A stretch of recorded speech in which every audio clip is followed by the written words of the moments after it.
Boa tarde a todos, nós estamos aqui, quero saudar a todos com a paz de Cristo e daremos ao início a mais uma reunião do Mulher e Esperança. Nós vamos começar com uma palavra de oração, eu vou orar neste momento. Senhor Deus, obrigado por este dia, obrigado pela oportunidade de estarmos aqui para ouvir do seu nome. Pai amado, nós sabemos que tudo o que acontece é porque o Senhor permite. Obrigado, Senhor, porque nós podemos, apesar dessa pandemia, estarmos juntos à distância, ouvindo a sua palavra. Esteja com essas pessoas que estão assistindo, esteja com o pregador também. Eu oro em perdão dos nossos pecados, em nome de Jesus. Amém. Bom, nós vamos ler um texto bíblico, ele se encontra no Velho Testamento, o livro das Crônicas. Nós vamos ler o capítulo 16, 1 Crônicas, capítulo 16, do 27 ao 34, que diz assim: Glória e majestade estão diante dele, força e formosura no seu santuário. Tributai ao Senhor, ó família dos povos, tributai ao Senhor glória e força. Tributai ao Senhor a glória devida ao seu nome. Trazei oferendas e entrai nos seus átrios. Adorai o Senhor na beleza da sua santidade. Tremei diante dele todas as terras, pois ele firmou o mundo para que não se abale. Alegrem-se os céus e a terra exulte. Diga-se entre as nações, reina o Senhor. Ruja o mar e a sua plenitude. Folgue o campo e tudo o que nele há. Regozijem-se as árvores do bosque, na presença do Senhor, porque vem a julgar a terra. Rendem graças ao Senhor, porque Ele é bom, porque a sua misericórdia dura para sempre. E neste momento nós vamos regozijarmos a Deus com cânticos com a nossa irmã Vânia.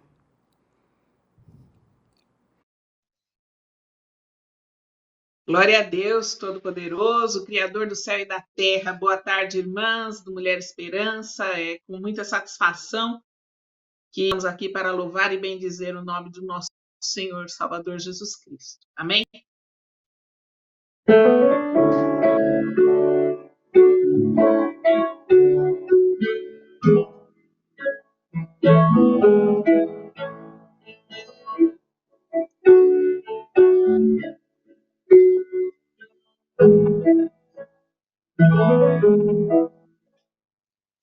A ti bendirei para sempre. Em ti confiarei, Senhor. Eu não terei do que temer. Meus pés só na rocha firmarei. Não me abalarei. Senhor, direi, tu és meu Deus, protetor, meu refúgio, libertador, meu abrigo, torre forte, todo tempo meu socorro vem de ti.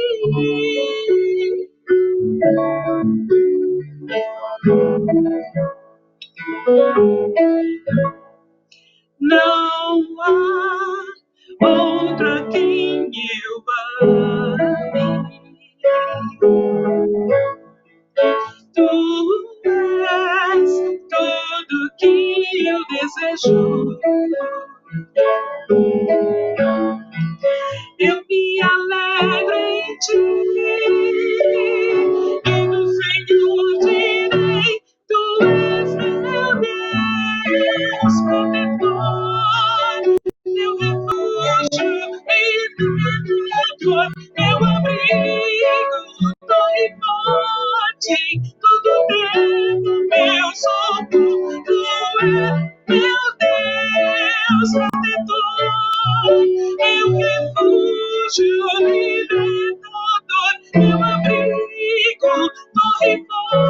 ti em todo tempo, meu socorro. Em todo tempo, meu socorro. Em todo tempo, meu socorro vem de ti.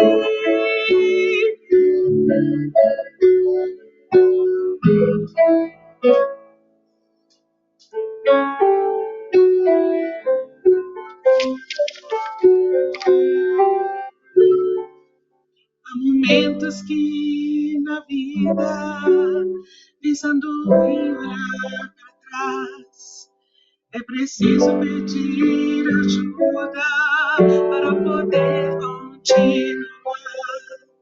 E clamamos o nome de Jesus. E clamamos o nome de Jesus. E clamamos o nome de Jesus. Ele nos ajuda a carregar a cruz. E clamamos o nome de Jesus. E clamamos o nome de Jesus. E clamamos o nome de Jesus. Ele nos ajuda a carregar a cruz. Ele nos ajuda a carregar a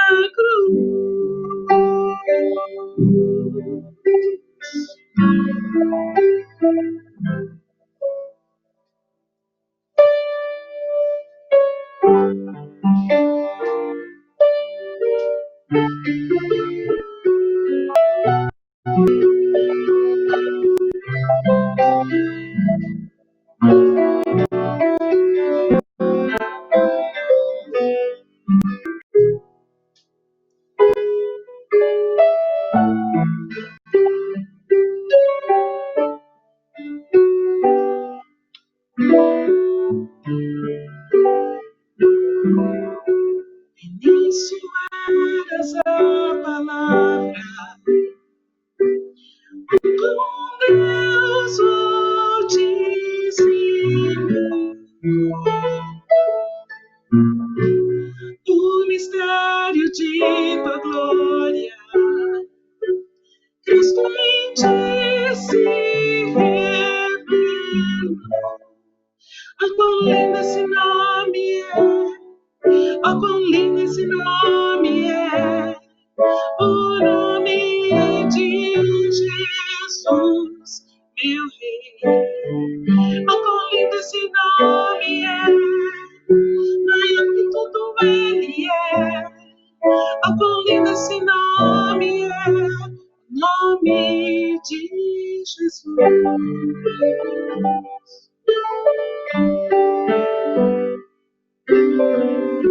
Deixamos o céu para buscar-nos e para nos resgatar. Amor maior que o meu pecado, nada vai nos separar. Oh, quão maravilhoso é! Oh, quão maravilhoso é o nome de Jesus, meu Rei. Oh, quão maravilhoso é! Maior que tudo ele é. Oh, quão maravilhoso é o nome de Jesus. Oh, quão maravilhoso é o nome de Jesus.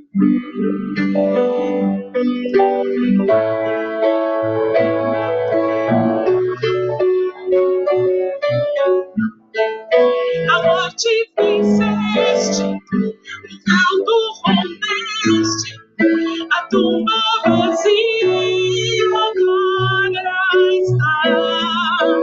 O céu te adora, proclama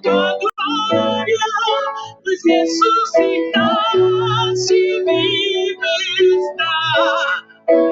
És invencível, inigualável, hoje pra sempre. E tu és o teu reino, tu és a glória, acima de tudo, nome estás. Poderoso esse nome é, poderoso esse nome é, o nome de Jesus, meu Rei.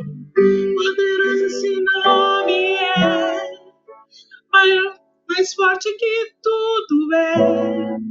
Poderoso esse nome é, o nome de Jesus. Poderoso esse nome é, nome de Jesus.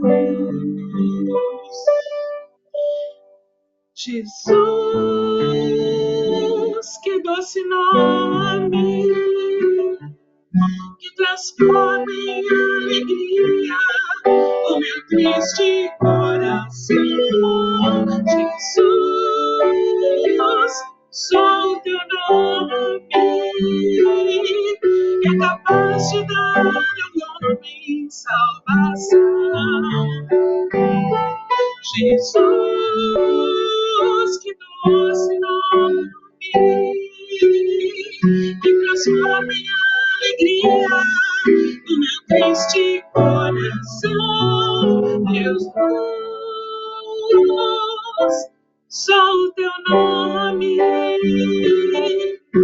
capaz de dar ao homem salvação. É capaz de dar ao homem salvação. Nome bom, doce a fé, a esperança por vir. Nome bom, doce a fé, a esperança do porvir.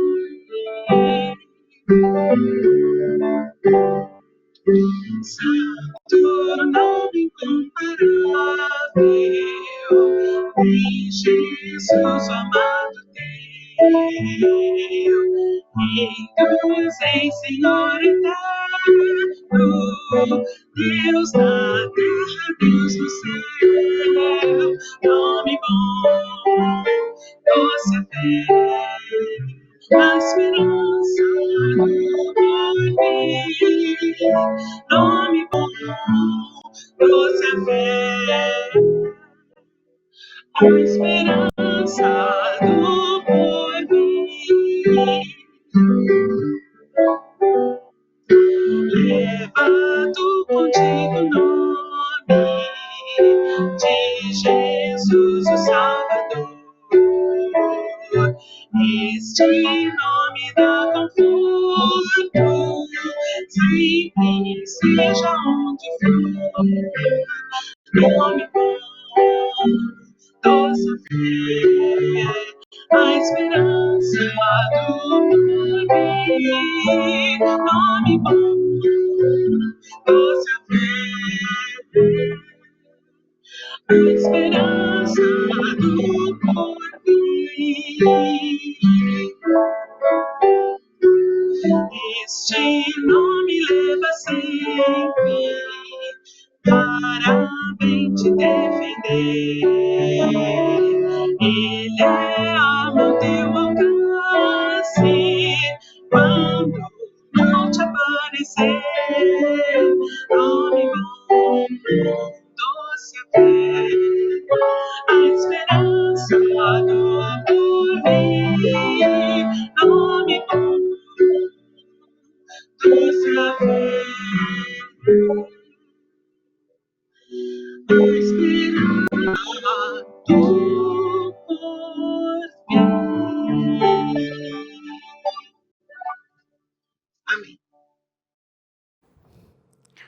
Amém. Vamos ler mais uma vez uma palavra de Deus.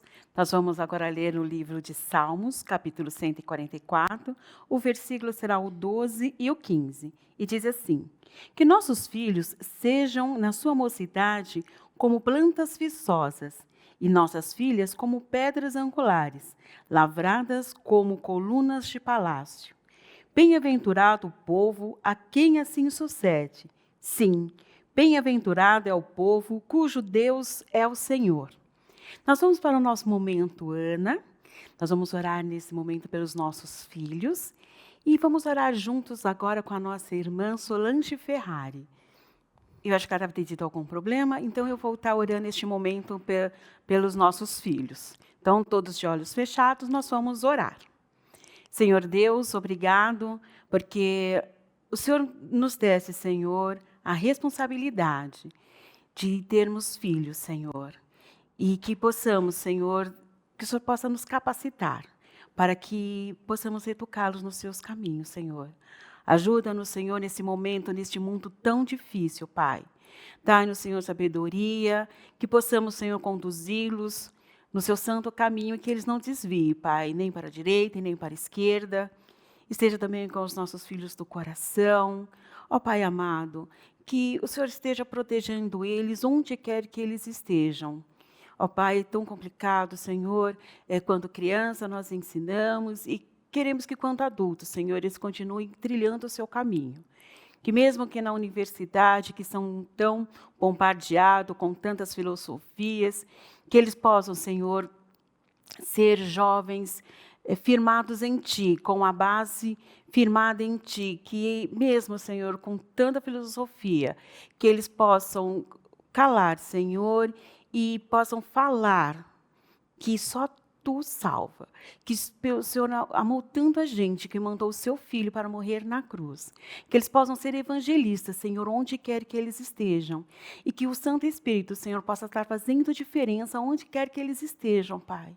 Tenha misericórdia, Senhor, dos nossos jovens, que eles possam ter uma base forte, um alicerce forte para lutar, Senhor, com tanta influência, com tanto bombardeio que o inimigo traz, Pai. Ó Pai amado, eu quero te pedir também pelas pessoas, pelos jovens que estão desviados. Ó Pai amado, toca no coração. Nós não sabemos quantas mães estão orando para que o filho se converta, para que o filho volte aos seus caminhos, Pai. Ó Senhor amado, nós sabemos que tudo acontece no seu tempo, mas nós sabemos também que nós temos que interceder. É o que nós estamos fazendo neste momento, Senhor amado. Nós estamos intercedendo, te pedindo, Senhor, tenha misericórdia, Senhor, e que nós podemos ter, Senhor, jovens firmes em Ti e que possam ser evangelistas onde eles estejam mais uma vez. Eu oro, eu agradeço em perdão dos nossos pecados em nome de Jesus. Amém. Bom, nós vamos para o nosso estudo bíblico. Quem trará a palavra essa tarde para nós é o pastor Maurício Cardilli. Ele é o pastor da Igreja Presbiteriana de Interlagos. Eu vou pedir para que ele se apresente e traga a palavra para nós. Boa tarde, pastor. Boa tarde, minha irmã. Graça e paz. Está dando um pouco de eco. Graça e paz, minhas irmãs. Como a irmã bem disse, eu comecei a pastorear a Igreja Presbiteriana de Interlagos nesse ano. Nos anos anteriores, pastoreei a Igreja Presbiteriana de São Mateus.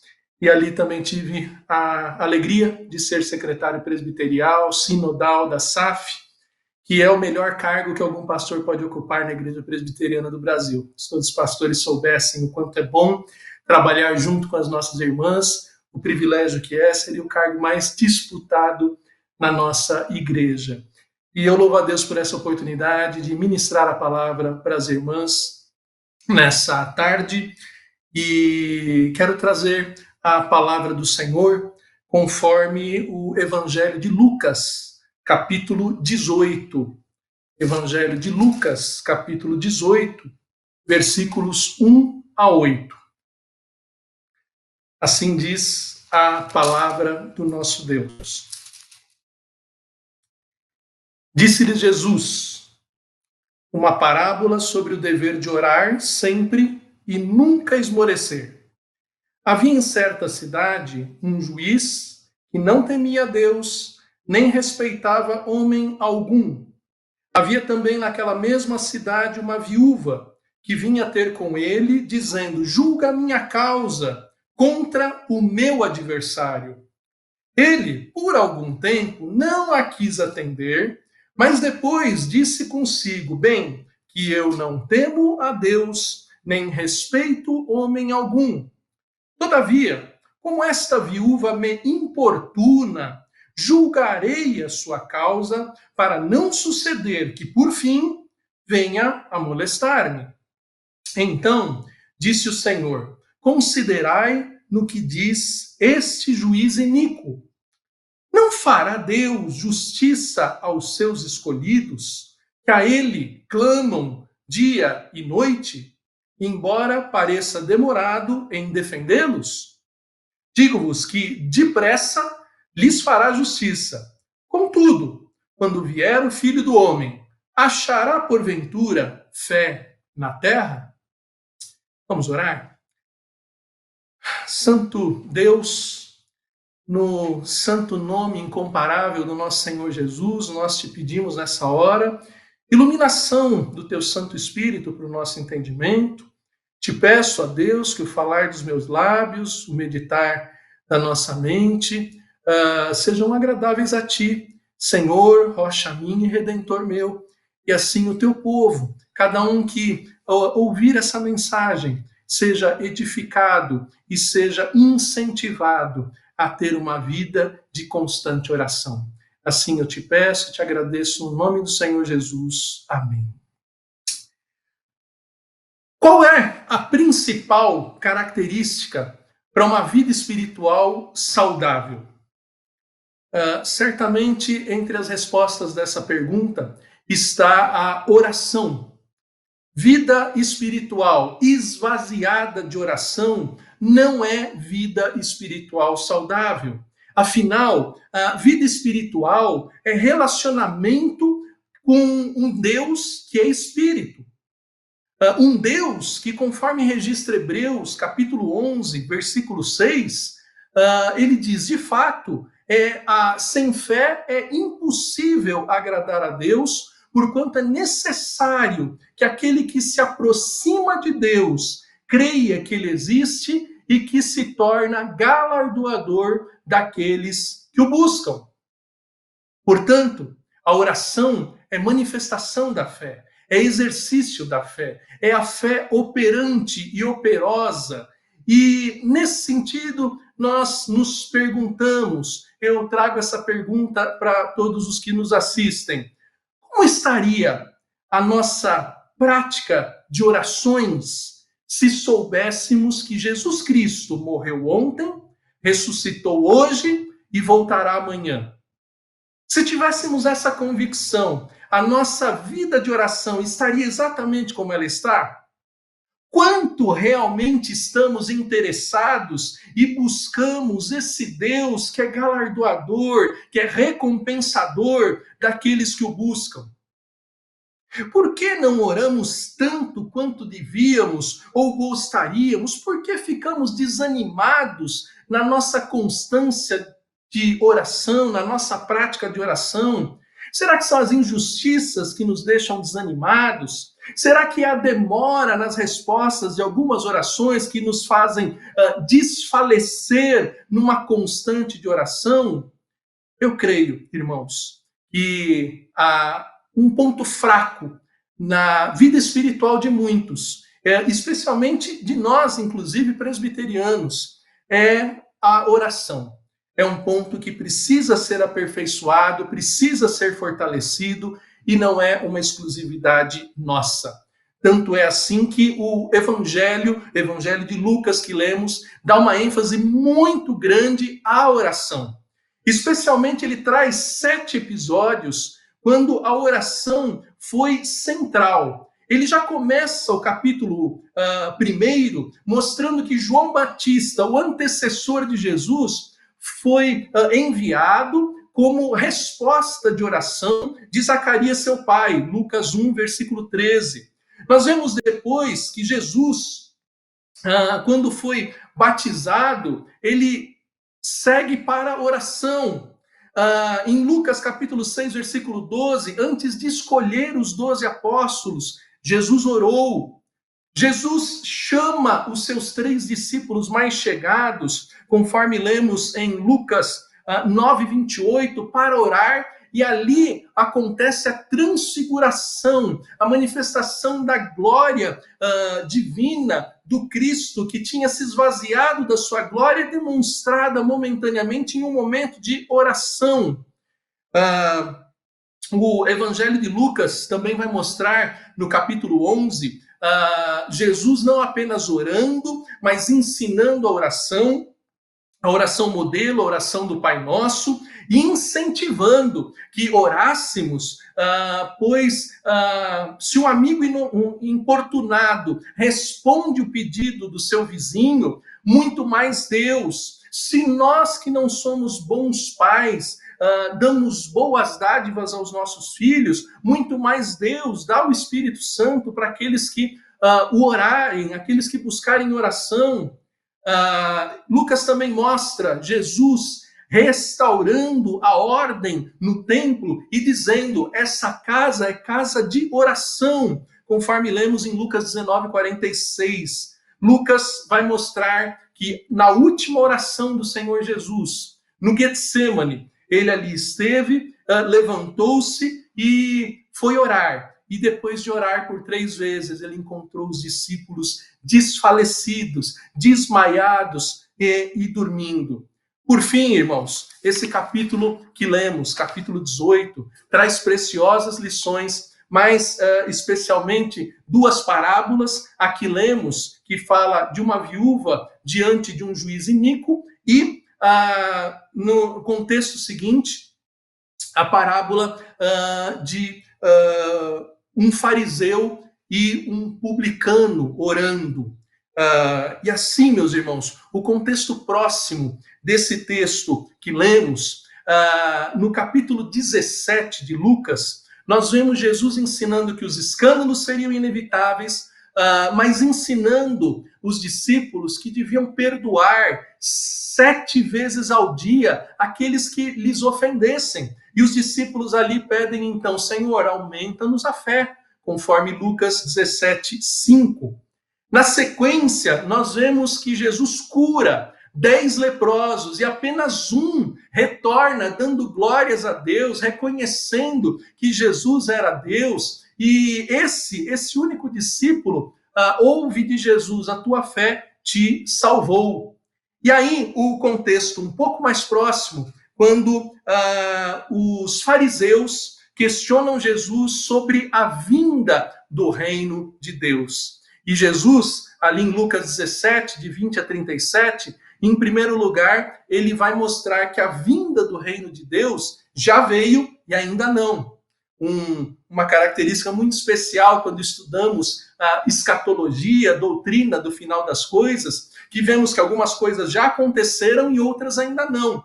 Então Jesus ali responde aos fariseus dizendo: olha, o reino de Deus está diante de vós, o reino de Deus está dentro de vós, o reino de Deus não vem em visível aparência. Mas na sequência, Jesus explica para os seus apóstolos que questionam sobre a vinda do Filho do Homem. E Jesus vai dizer especialmente que os dias do Filho do Homem serão como um relâmpago.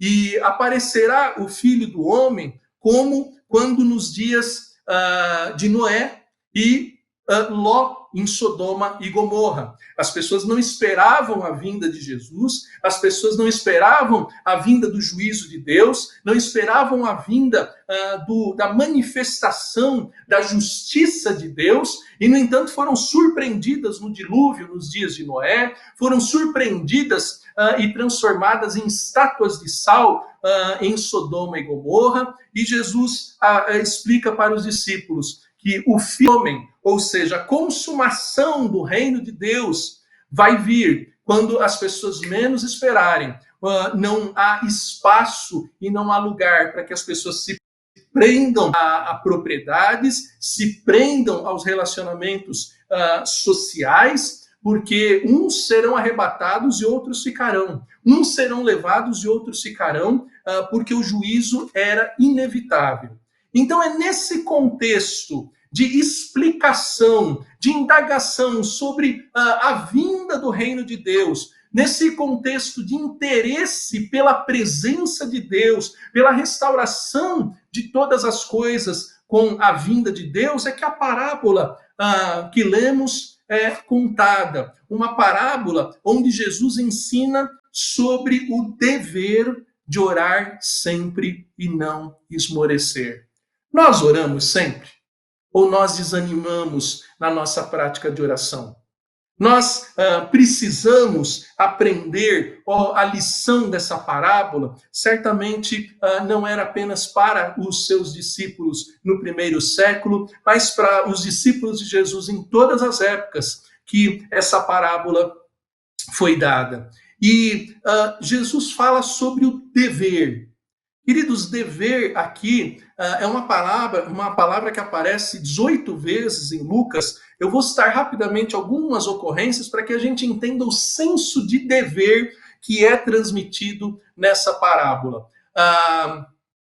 Jesus, quando foi encontrado na casa do pai, no templo, ainda criança, quando José e Maria procuravam Jesus, Jesus disse: não sabíeis que me cumpria estar na casa do meu pai? Ou seja, é meu dever, eu estou onde eu devo estar. Esse senso de dever, Jesus já tinha desde cedo em estar no templo, estar na casa de oração. A mesma palavra, quando Jesus diz, é necessário que eu anuncie o evangelho do reino de Deus também em outras cidades, Lucas 4:43. Então, quer dizer, é dever para Jesus estar no templo, era dever para Jesus anunciar o evangelho. Na mesma forma, Jesus tinha o senso de dever quanto a sofrer muitas coisas, ser rejeitado pelos anciãos, pelos principais sacerdotes, pelos escribas, ser morto e ao terceiro dia ressuscitar. Essa mesma palavrinha dever, que implica necessidade, conveniência, está lá em Lucas 9:22, 22:37, 24:7, 24:26, 24:44.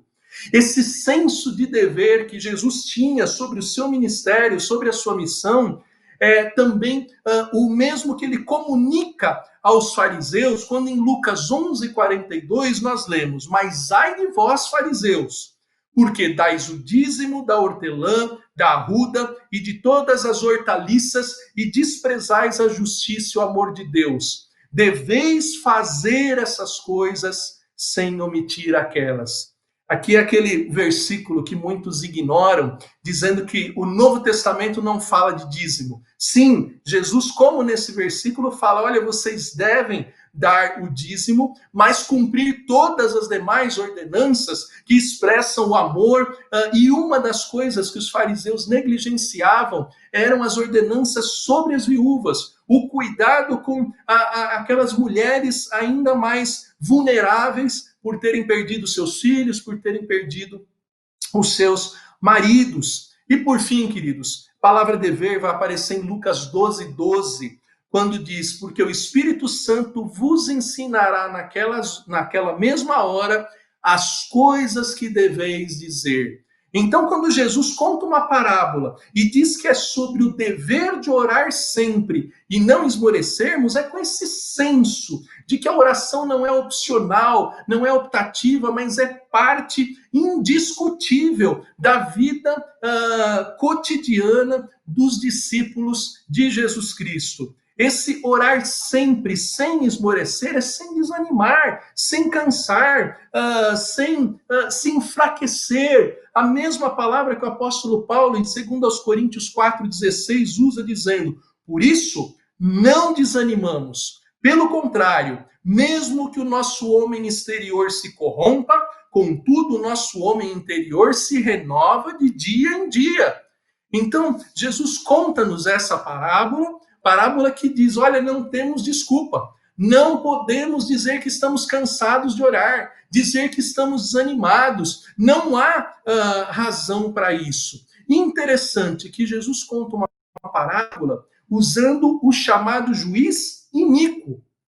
No versículo 6 da parábola, é o próprio Jesus que adjetiva esse personagem, essa figura, como um juiz iníquo. Se você for consultar um dicionário na nossa própria língua, você vai encontrar lá que o iníquo é aquele que é contrário à equidade, é aquele que não faz as coisas conforme a moral ou conforme a religião.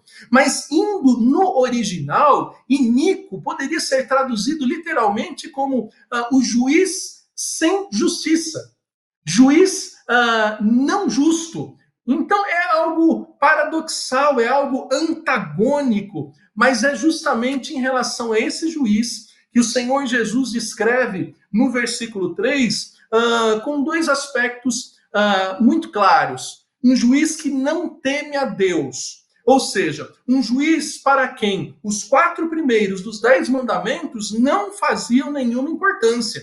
Um juiz que não se importava em ser fiel a Deus, em não blasfemar o nome de Deus, um juiz que não se importava em dedicar tempo ao Senhor. Não, era um juiz que não tinha nenhuma preocupação de temor com Deus. E também podemos entender que, por ser um juiz que não temia a Deus, era um juiz que não se preocupava com a manifestação do juízo de Deus, com a manifestação do julgamento de Deus sobre as suas obras, sobre as suas sentenças. Então, um juiz que não temia a Deus e um juiz que também não respeitava a homem algum. Então, podemos entender também que era um juiz que, para quem as outras 6 prescrições dos 10 mandamentos, honrar pai e mãe, não matar, não adulterar, não roubar, não dizer falso testemunho, não cobiçar o que é do outro, também era algo sem muita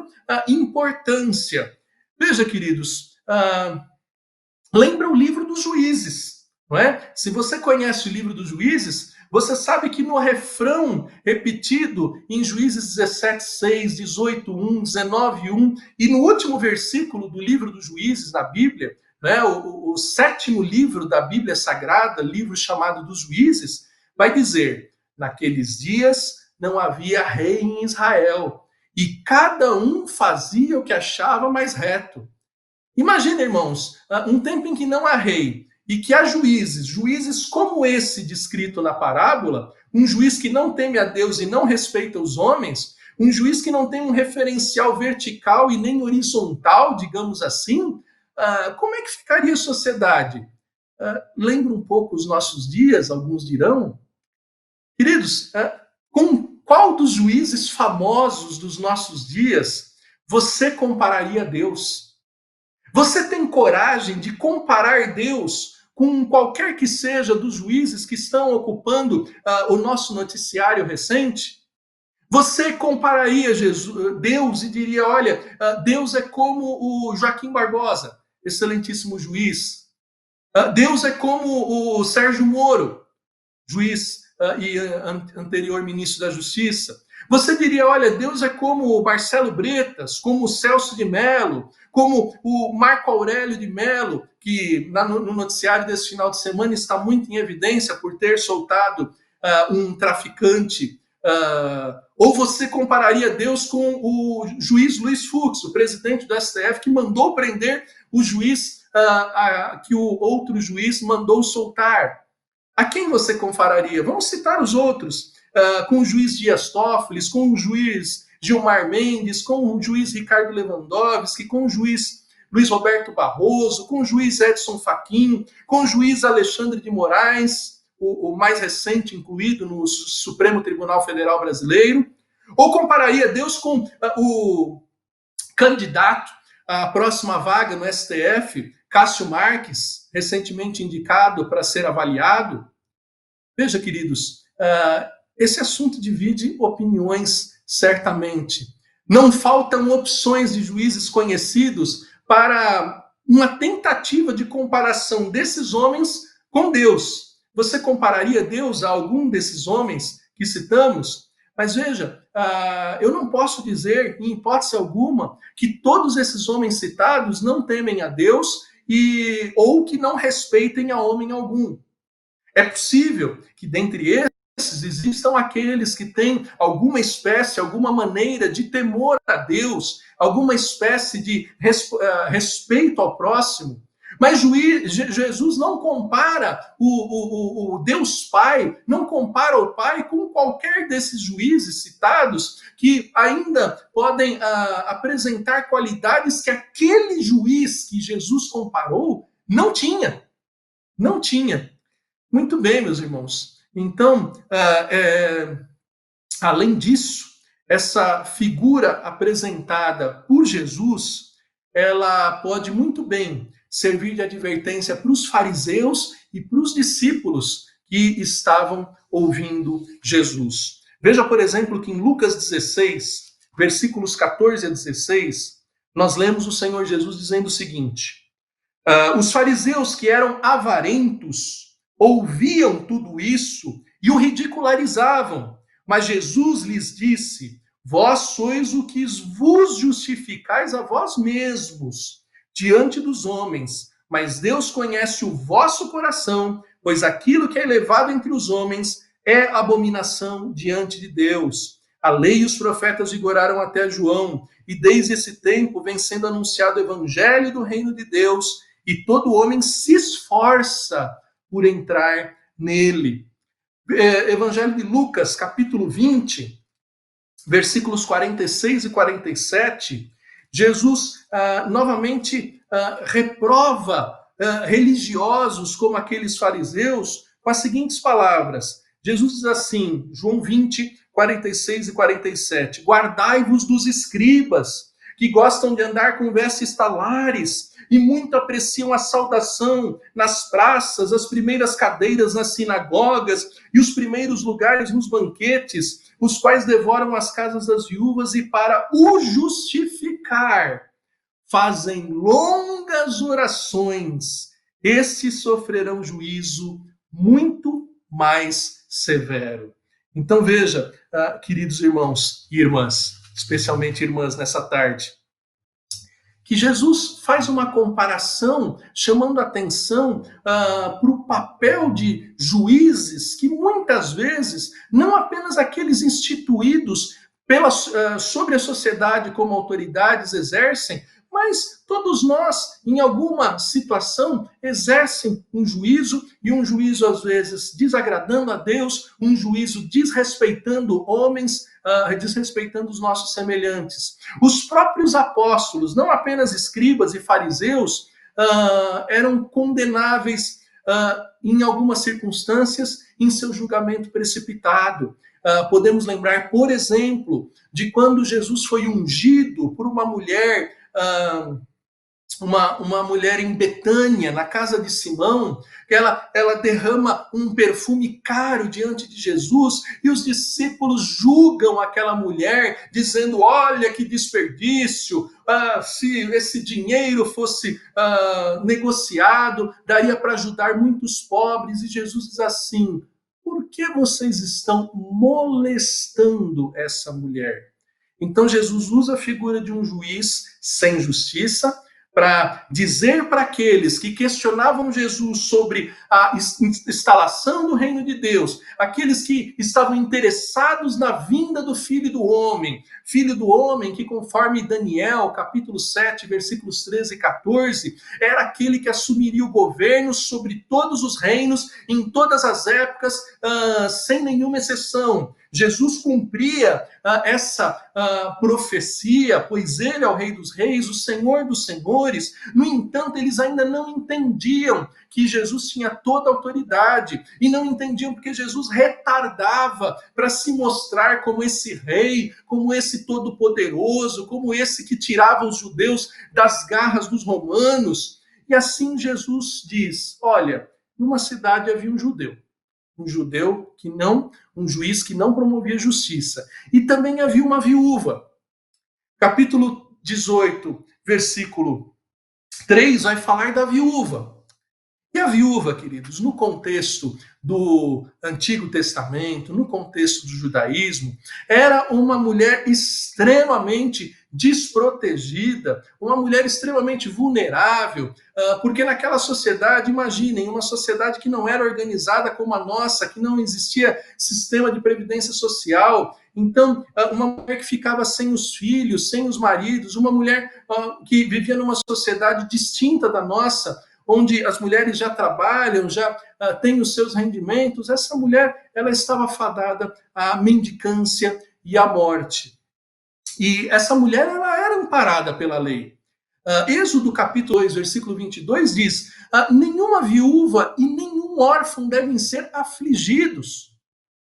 Deuteronômio capítulo 24, 17, 19, 20, 21, vai dizer que não era para tomar penhor das viúvas, que era para deixar que nos campos as viúvas, os órfãos, colhessem livremente, colhessem daquilo que inclusive era excedente. Deuteronômio 26, 12 a 13, diz que a parte dos dízimos trazida no tabernáculo, no templo, devia ser separada para sustento das viúvas. Isso nos faz lembrar, inclusive, a instituição da diaconia, conforme o livro de Atos, capítulo 6, para que as viúvas dos gregos não ficassem desamparadas. Então, desde a lei, desde os primeiros livros da Bíblia, já havia essa determinação. E nós lemos em Deuteronômio 27, 19 o seguinte: maldito aquele que perverter o direito do estrangeiro e da viúva, e todo o povo dirá amém. Se tinha alguma coisa que ninguém devia fazer, que era extremamente amaldiçoável, era não garantir os direitos das viúvas. E desde os dias de Isaías, esses direitos eram negligenciados. Se você ler o livro de Isaías, capítulo 1, versículos 11 a 20, você vai ver o profeta se dirigindo aos governadores de Judá, dizendo: vós, príncipes de Sodoma, prestai ouvidos à lei do nosso Deus, vós, povo de Gomorra. Peraí, será que ele errou o endereço? Será que ele mandou a profecia para o lugar errado? Não, ele estava realmente mostrando quanto era grave o que estava sendo cometido. Nos dias de Isaías, o povo ia no culto, levava suas ofertas, dedicava a sua gratidão ao Senhor, mas Deus diz: eu não suporto esse culto de vocês. Esse culto de vocês está intragável, porque é ajuntamento solene somado à iniquidade. E Deus vai dizer: olha, vocês precisam aprender a fazer o bem, atender à justiça, repreender o opressor, defender o direito do órfão e pleitear a causa das viúvas. E ali Deus diz: vinde, pois, e arrazoemos, diz o Senhor. Ou seja, vinde num ambiente de um tribunal e vejamos se o que vocês estão fazendo, negligenciando as viúvas, é algo razoável, é algo aprovado. Não, era algo maldito, como nós lemos em Deuteronômio 27, 19. E Jesus usa, diante daqueles religiosos, diante daqueles fariseus, diante dos seus discípulos, essa figura dizendo: olha, uma viúva, alguém que devia estar extremamente protegida, ela vai a um juiz sem justiça para reclamar justiça diante de um adversário. A situação fica ainda mais grave porque como é que uma viúva, como é que uma mulher tão fragilizada, uma mulher tão vulnerável podia ter um oponente, podia ter alguém contra ela? É exatamente isso. Essa palavra que aparece aqui, julga contra o meu adversário, esse pedido da viúva, é uma palavra que aparece em Mateus 5, 25, duas vezes, no mesmo contexto de Lucas 12, 58, que está onde lemos o seguinte, Lucas 12, 56 a 59, diz o seguinte: hipócritas, vocês sabem interpretar o aspecto da terra e do céu, entretanto vocês não sabem discernir essa época? E por que não julgais também por vós mesmos o que é justo? Quando fores com teu adversário ao magistrado, esforça-te para te livrares desse adversário no caminho, para que não suceda que ele te arraste ao juiz, o juiz te entregue ao meirinho e o meirinho te recolha à prisão. Digo-te que não sairás dali enquanto não pagares o último centavo. Ou seja, aquele adversário jurídico era algo tão sério que se a coisa não fosse resolvida no meio do caminho, se fosse levada até o juiz, era coisa para prisão perpétua, era coisa para pior sentença. Sim, meus irmãos, quem poderia estar se colocando diante de uma viúva sob risco de receber uma sentença tão grave? A mesma palavra adversário também é dita pelo apóstolo Pedro, na primeira carta de Pedro, capítulo 5, versículo 8. Num contexto também de oração, o apóstolo Pedro diz o seguinte, 1 de Pedro 5, de 7 a 9. Humilhai-vos, portanto, sob a poderosa mão de Deus, para que ele em tempo oportuno vos exalte, lançando sobre ele toda a vossa ansiedade, porque ele tem cuidado de vós. Sede sóbrios e vigilantes. O diabo, o vosso adversário, anda em derredor, como um leão que ruge, procurando alguém para devorar. Resistir-lhe firmes na fé, certos de que sofrimentos iguais aos vossos estão se cumprindo em toda a irmandade da terra. Uma viúva protegida pela lei, mas extremamente vulnerável, estava sendo atacada nos seus direitos, na sua justiça, por um adversário que vai ser comparado ao diabo, conforme as palavras do apóstolo Pedro. Situação difícil. E qual foi a resposta daquele juiz? Qual foi a resposta daquele juiz? Em primeiro lugar, como não é diferente no Brasil, por exemplo, foi uma resposta retardada, ou seja, uma resposta tardia, uma resposta demorada. O livro diz, Lucas 18, de 4 a 5, versículo 4 diz, por algum tempo não a quis atender, mas depois... Então, quer dizer, não foi uma justiça rápida. Quer dizer, já é bem antigo o ditado de que a justiça tarda, mas a expectativa é que a justiça não falhe. Além disso, foi uma justiça ensimesmada. Ou seja, o texto diz que o juiz disse consigo mesmo. É muito interessante que no mesmo capítulo 18 de Lucas, de novo essa expressão vai aparecer numa outra parábola, quando fala do fariseu. Como é que era a oração do fariseu? Lembra aquela oração do fariseu em Lucas 18:11, que diz, ó Senhor, graças te dou, porque eu não sou adúltero, eu não sou ladrão, eu não sou como esse publicano. Lembra-se? Então, uma justiça ensimesmada, como a oração do fariseu foi ensimesmada. Uma justiça descompromissada, o juiz disse para si mesmo, eu não temo a Deus, eu não respeito a homem nenhum. Ou seja, não tinha conchavo. Pelo menos isso, aquela justiça foi livre. Foi livre. Não podemos dizer que foi espontânea, mas foi livre.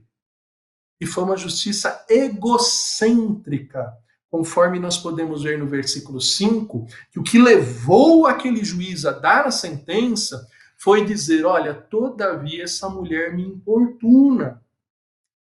Esse importunar, meus irmãos, e aqui, mais especialmente nesse versículo 5, está a maior dificuldade dessa parábola, que é bem complexa.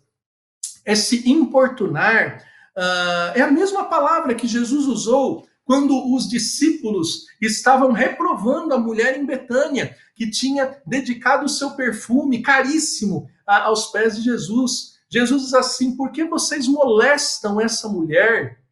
Marcos 14:6, Mateus 26:10, a mesma palavra, importunar, molestar.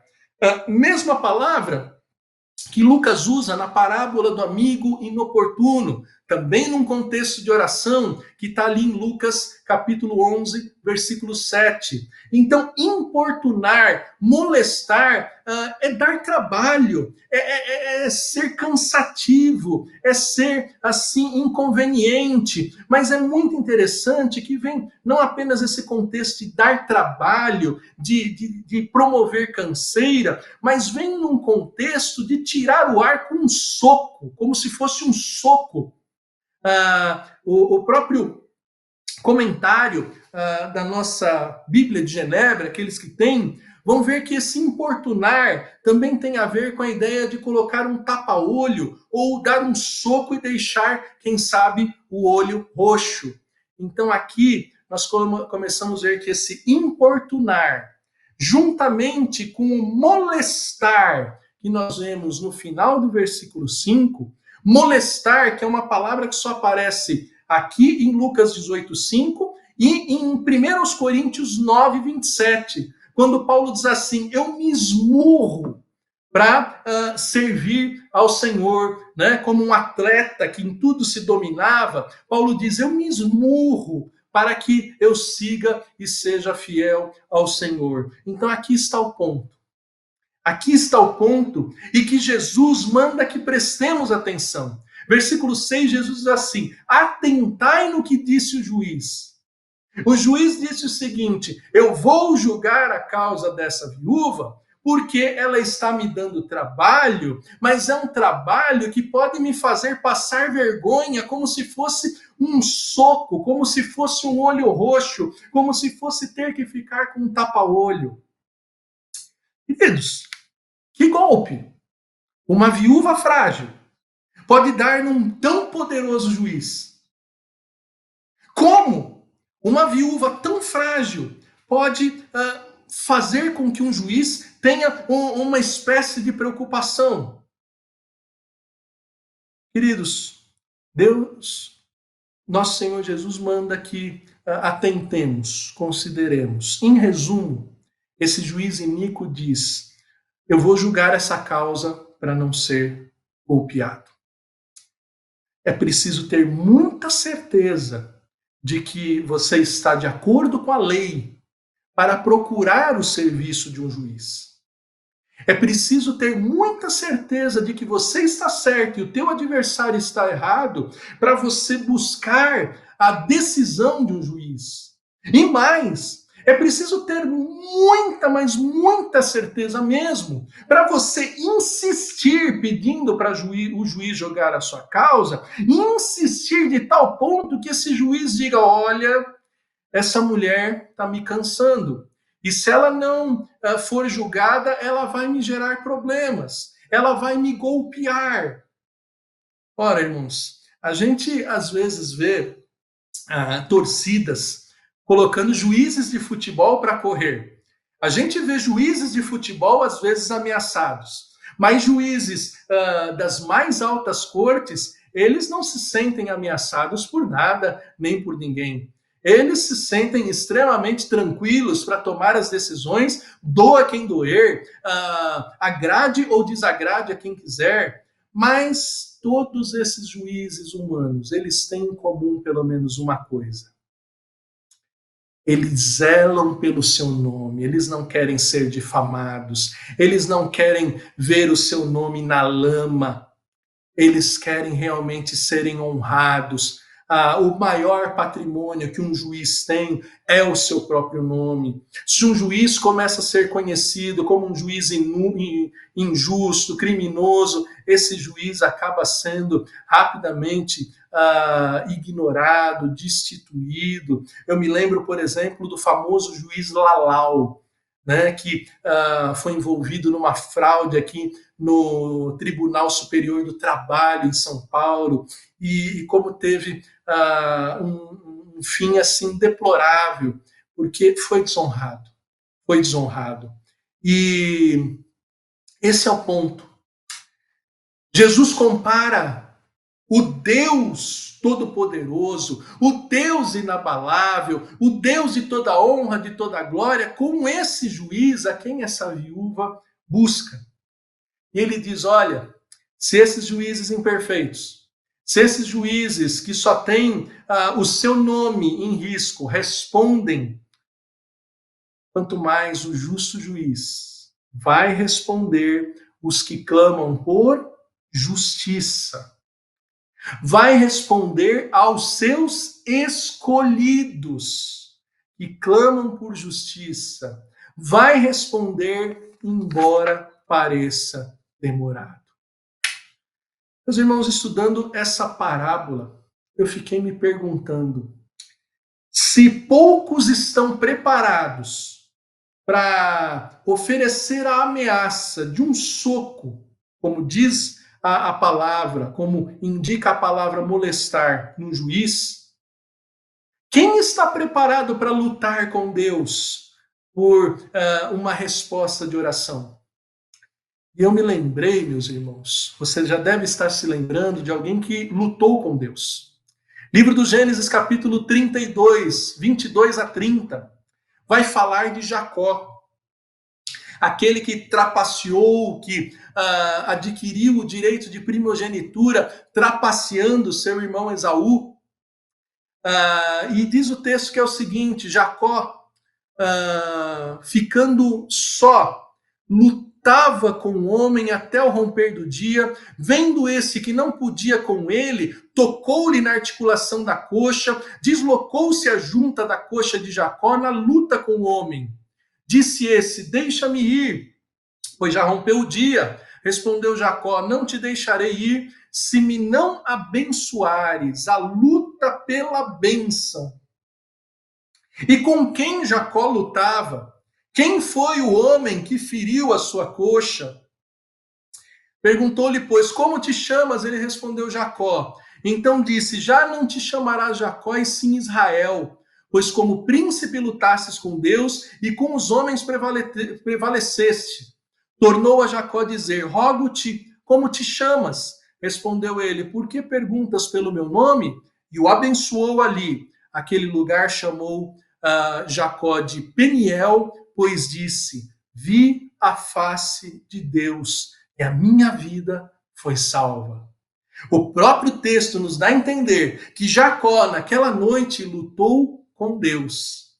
E aquela luta lhe trouxe uma marca, lhe trouxe uma fragilização tal que fez com que ele estivesse em condição de ser abençoado e mudasse a sua identidade de Jacó enganador, usurpador, para Israel, que significa o que é príncipe com Deus, o que é reino de Deus. O reino questionado pelos fariseus. Quando viria, Jacó já tinha sido batizado em relação a esse reino. Queridos, esse Deus com quem Jacó lutou, e diz o texto que ele viu face a face, esse Deus é o Deus que o Salmo 68 diz que se levanta para dispersar os inimigos, é o Deus que, diante de quem a presença faz com que os inimigos fujam.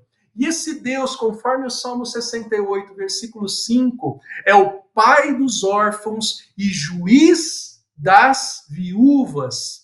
É Deus em sua santa morada. Queridos, Salmo 146 também vai falar desse Deus, dizendo que bem-aventurado é aquele que tem o Deus de Jacó, aquele da luta, do Salmo 32, do Gênesis 32, por seu auxílio, cuja esperança está no Senhor, seu Deus. E no Salmo 146, versículo 4, vai dizer, o Senhor guarda o peregrino, ampara o órfão e a viúva, porém transtorna o caminho dos ímpios. Percebe, meus irmãos?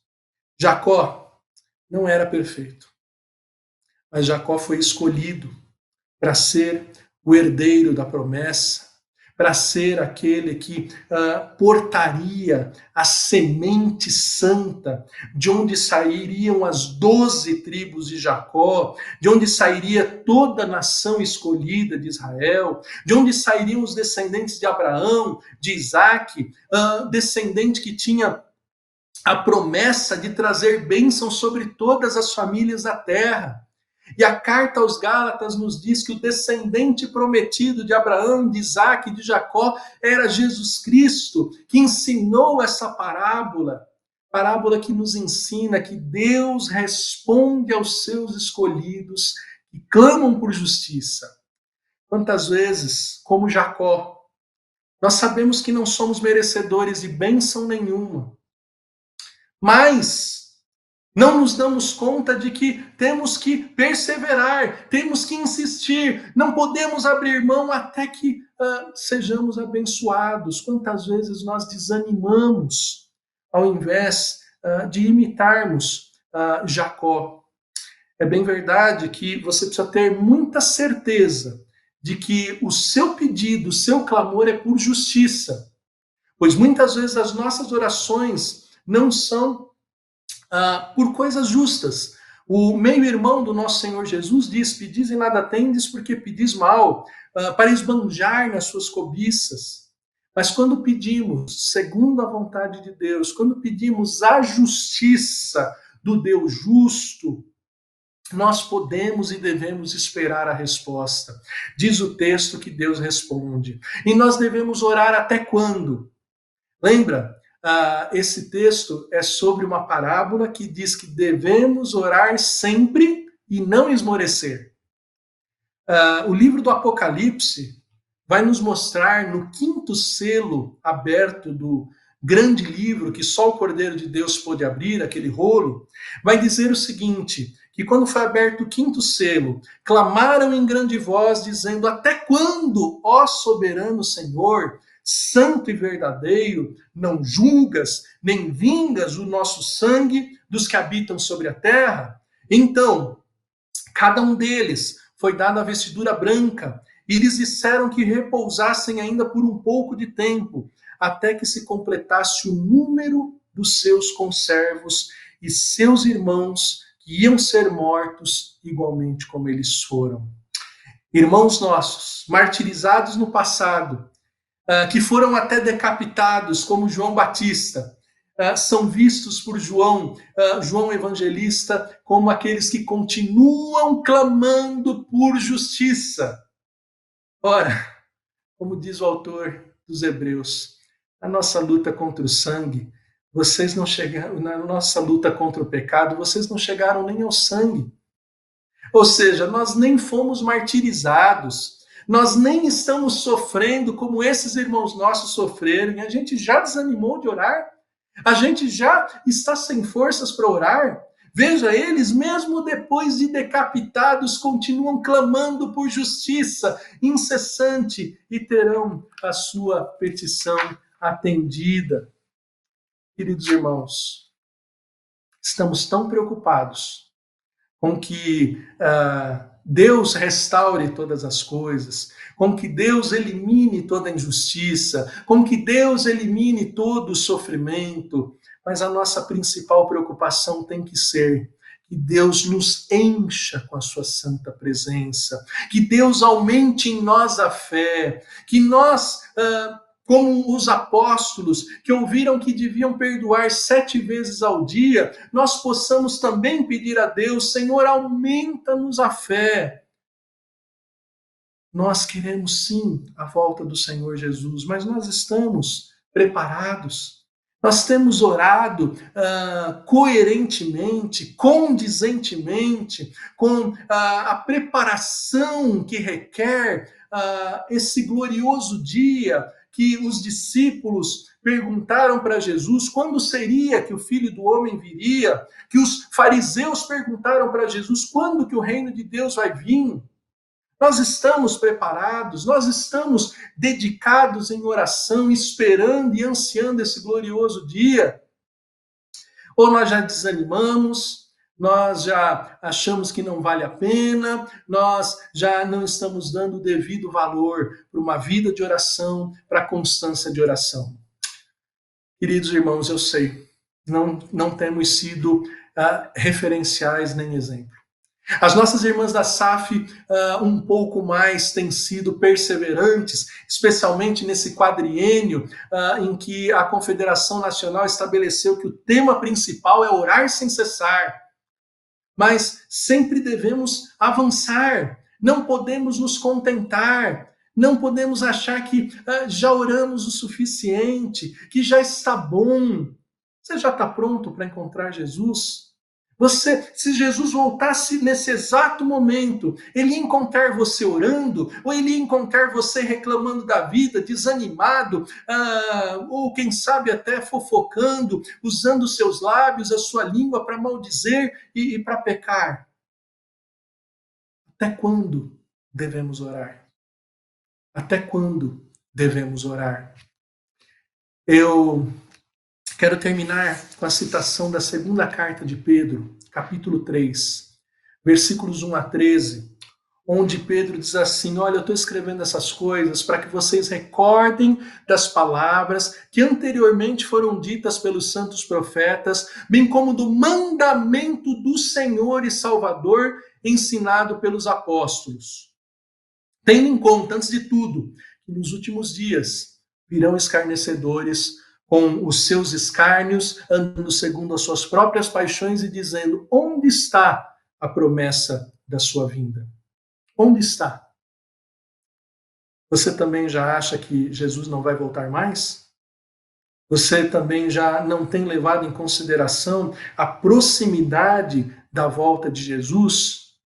O mesmo apóstolo Pedro, aquele que foi encontrado dormindo, quando Jesus o levou ao Getsemane para orar, e Jesus disse: olha, vigiai e orai para que não entreis em tentação. Na verdade, o espírito está pronto, mas a carne é fraca. Esse mesmo Pedro, ele aprendeu a lição e ele diz: todavia uma coisa, meus irmãos, que vocês não devem esquecer, que para o Senhor um dia é como 1000 anos é como um dia. Não retarda o Senhor a sua promessa, como alguns a julgam demorada. Pelo contrário, ele é longânimo para convosco, não querendo que nenhum se perca, senão que todos cheguem ao arrependimento. E ele virá como um ladrão, o dia do Senhor, no qual os céus, com estrepitoso estrondo, desfarão os elementos abrasados, também a terra e as obras que nela existem serão atingidas. Visto que essas coisas serão assim desfeitas, deveis ser tais como os que vivem em santo procedimento e piedade. Como aguardar a volta do Senhor Jesus sem oração? Lembra-se do que eu perguntei? Como está a tua vida espiritual? Como deveria ser a tua vida de oração, a minha vida de oração, se tivéssemos a certeza de que Jesus morreu ontem, ressuscitou hoje e vai voltar amanhã? Você oraria mais?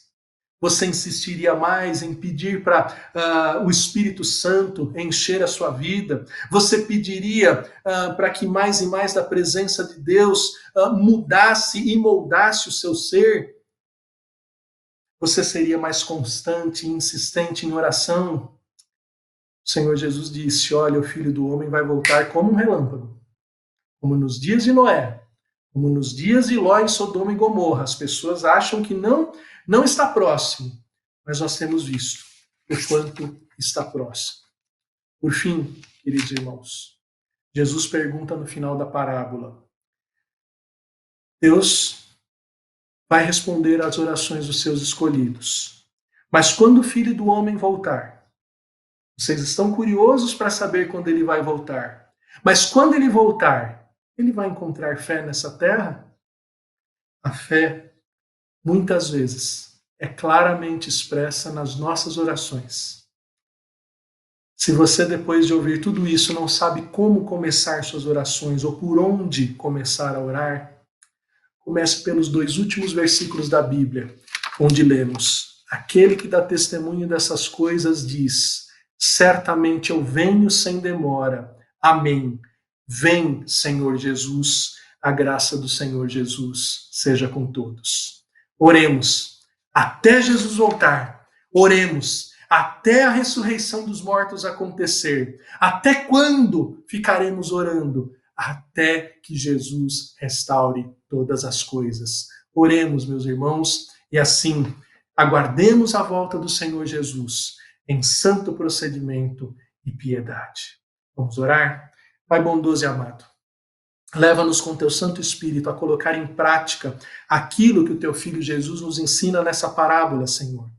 Não nos deixe, ó Deus, ser como aquele fariseu que orava em si mesmado, mas ao menos, Deus, nos faça como o publicano, que não tem coragem de olhar para os céus, mas pede, dizendo: "Sê propício a mim, pecador."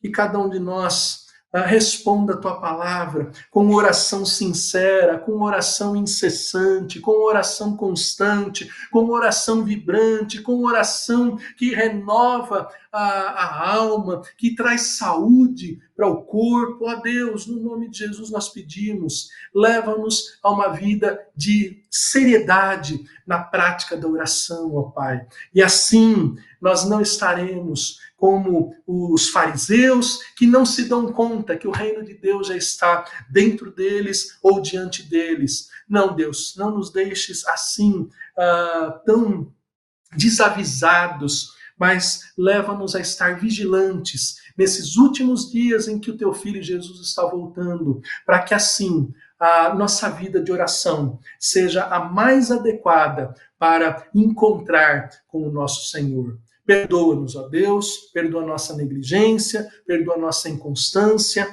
e leva-nos, Deus, a ter uma vida mais intensa e constante de oração. É o que nós te pedimos e te agradecemos no nome do Senhor Jesus. Amém. E que a graça maravilhosa do nosso Senhor e Salvador Jesus Cristo, o amor de Deus, o nosso Pai, as ternas e eternas consolações repousem sobre todos nós, povo de Deus, mulheres cheias de esperança e homens cheios de esperança. É o que nós suplicamos a Deus, para o povo de Deus, desde agora e para todo sempre. Amém. Obrigada, pastor, pela palavra, que com certeza calou fundo aos nossos corações, ao nosso coração. Quero agradecer a todos que estão assistindo. Continuem assistindo as outras programações também da IPP TV, a nossa TV missionária, e que em breve essa nossa reunião de oração esteja no presencial, que possamos estar orando para que toda a estrutura aconteça, e em breve estejamos aqui também, todos juntos, congregando, louvando e orando a Deus. Uma boa tarde a todos e até a próxima Mulher Esperança.